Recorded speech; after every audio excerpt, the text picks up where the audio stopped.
थोड़ा थोड़ा एक सेकंड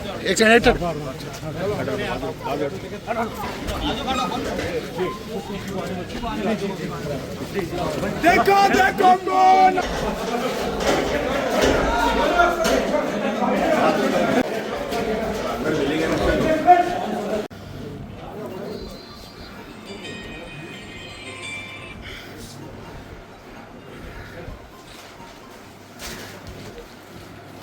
इधर देखिए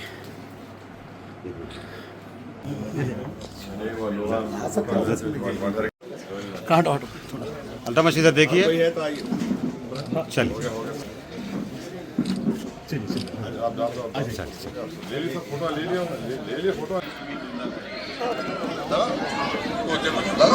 थोड़ा थोड़ा देखो देखो कौन आया, शेर आया, शेर आया, देखो देखो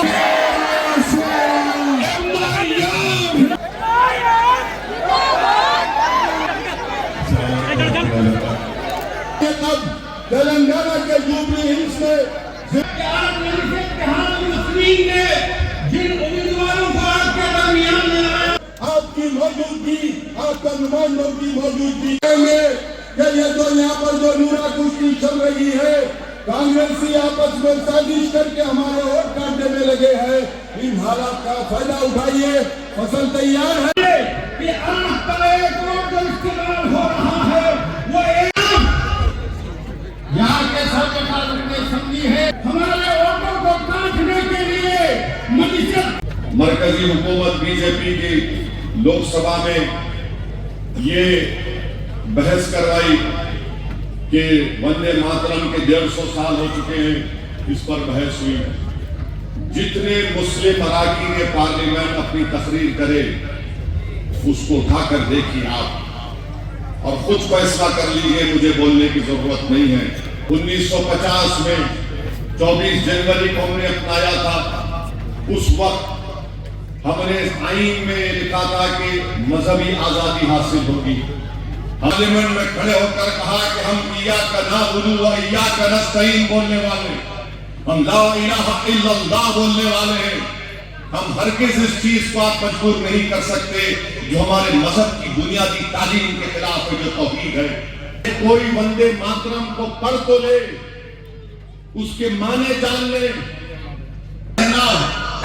एक एयर कंडीशन खोले तो बोले ठंडा खाना तो मेरे को आना। एक साथ हाथ का सिंबल लेके लड़ रहे हैं। अरे एक पार्टी के दोनों एक नहीं है तो क्या लड़ेंगे बीजेपी से? किस लिए लड़ रहे हैं? दोनों किस लिए लड़ रहे हैं? 28 का असेंबली इलेक्शन मैं लड़ना, तू नहीं लड़ना। अरे अब आप देखना इन दोनों में से कोई वापिस मामू के पास चले जाएंगे, दोनों में से चले जाएंगे। देखो दीवाने भारत की 540 की पार्लियामेंट में एक दीवाना खड़ा हो जाता है तो सन्नाटा हो जाता है। हैदराबाद में कैसा नहीं जीतते भाई? हैदराबाद में हार के अमित शाह मोदी आके इलेक्शन लड़ते, क्या क्या नहीं करते, मगर हम जीतते अल्हम्दुलिल्लाह।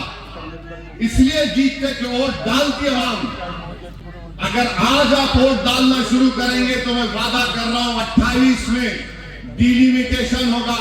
हो सकता है कि असेंबली कॉन्स्टिट्यूंसी ऐसी बन जाए कि यहां से मजलिस कैमरे मुंतखब होने के हमकान। और ये जो बीजेपी के लोग, खास तौर से मुनूर काबू के लोगों से अपील कर रहा हूं, यूजीसी के रेगुलेशन बनाए गए जिसमें कहा गया कि अगर यूनिवर्सिटी कॉलेज में बैकवर्ड क्लास, दलित, अल्पसंख्यक समाज यानी माइनॉरिटी और आदिवासियों से अगर बच्चों से या बच्चियों से कुछ नाइंसाफी होगी तो उसका ये तरीकेकार होगा।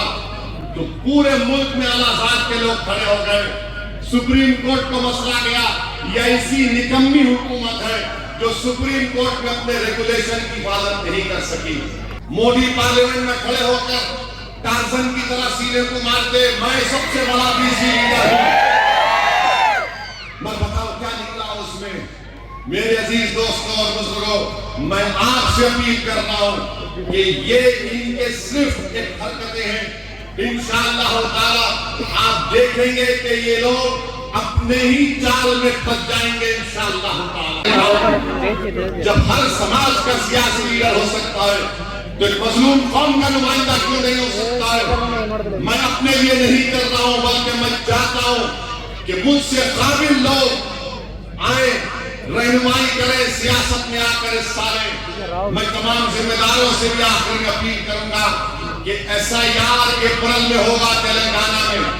मैं मस्जिद के तमाम कमेटी के जिम्मेदारों से अपील कर रहा हूं कि जुमे की नमाज में खुतबे से पहले आप आवाम को बाखबर करिए कि SIR बीजेपी हमारी शहरियत को हासिल करने के लिए, उससे महरूम करने के लिए SIR कर रही है। बीजेपी NPR NRC करने का तरीक़ेकार है, उसका कानून है, उसके स्टेप्स हैं। तो बीजेपी ने इलेक्शन कमीशन से कह दिया कि SIR करो, और जिसका नाम मैपिंग में या प्राचीनी में नहीं आया उनको बोल दो कि भारत के शहरी नहीं है। मैं आपको बाखबर कर रहा हूं, हम तो सबको मिलकर उस SIR की 2002 की वोटर लिस्ट को निकालकर 2024 की पार्लियामेंट वोटर लिस्ट को देखकर उसमें जितने नाम 2002 में हैं उनको हासिल करके जो सर्टिफिकेट निकालना है, उन तमाम का इंतजाम हम सबको मिलकर करना है। जगतियाल हो या तेलंगाना हो, एक भी जेन्युइन मुसलमान का नाम वोटर लिस्ट से नहीं कटना चाहिए। मैं इसलिए कह रहा हूं कि गोवा में एक साबिका रुकने पार्लियामेंट है, उनको नोटिस चलेगा इलेक्शन कमीशन से कि तुम डॉक्यूमेंट बताओ क्या तुम भारत के शहरी हो। एक रिटायर्ड नेवी के ऑफिसर है, उनको कागज नोटिस चले गई, बताओ तुम्हारे पास क्या डॉक्यूमेंट है, तुम इस भारत के शहरी हो क्या। और ये जो वोटर लिस्ट इलेक्शन की है, इसको देखकर अपने वोट का इस्तेमाल करो, ताकि आपको अंदाजा हो जाएगा कि आपका नाम वोटर लिस्ट है, आपके वालिद का, खानदान वालों का नाम वोटर लिस्ट है। ये भी प्रूफ होगा, तो अपने वोटों का इस्तेमाल करिए। पोलिंग परसेंटेज इन 8 वार्डों में इंशाअल्लाह ताला 90% होना चाहिए। आपको मुत्तहदा पैगाम देना पड़ेगा SIR करवाने वाली बीजेपी को कि देखो हम 90% अपने वोट का इस्तेमाल किए, तुम हमको वोट के हक से भी महरूम नहीं कर सकोगे, ना तुम हमको भारत की शहरियत से महरूम कर सकोगे। तो ये आपको मैं बाखबर कर रहा हूं, अपने वोट का इस्तेमाल करिए और 11 तारीख के दिन मुत्तहदा तौर पर अपने अपने वोट का इस्तेमाल करके अपनी पार्टी को कामयाब करिए। मेरी आप तमाम से ही गुजारिश है, मुझे करीमनगर भी जाना है, इसीलिए मैं मगर आपसे अपील है कि 11 तारीख के दिन अपने के वोट का सही इस्तेमाल करिए। डरने और घबराने की जरूरत नहीं है।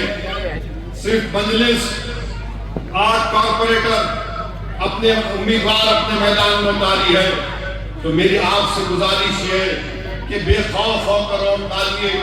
अब ये सुधरने वाले नहीं है लोग। मैं जहां कहीं भी इलेक्शन लड़ता हूं, मेरे बारे में शुरू कर देते, देखो बी टीम है, फुला टीम है, सी टीम है। अरे मैं पार्लियामेंट के 5 सीट पे रहा 24 में, कैसा जीत गई बीजेपी? इसका जवाब ही नहीं है। कैसा जीती बीजेपी बताओ?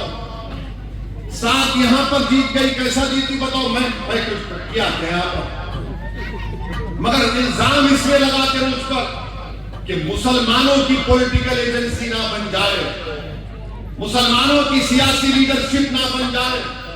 और मजलिस इत्तेहादुल मुस्लिमीन का मैं एक सिपाही हूं। मैं एक अज़म लेकर उठा हूं कि जब तक अल्लाह मेरी आंख को बंद नहीं कर देता, मैं इन नौजवानों को लीडर बनाऊंगा, मुसलमानों का, ना सिर्फ जगतियाल का बल्कि हिंदुस्तान का लीडर।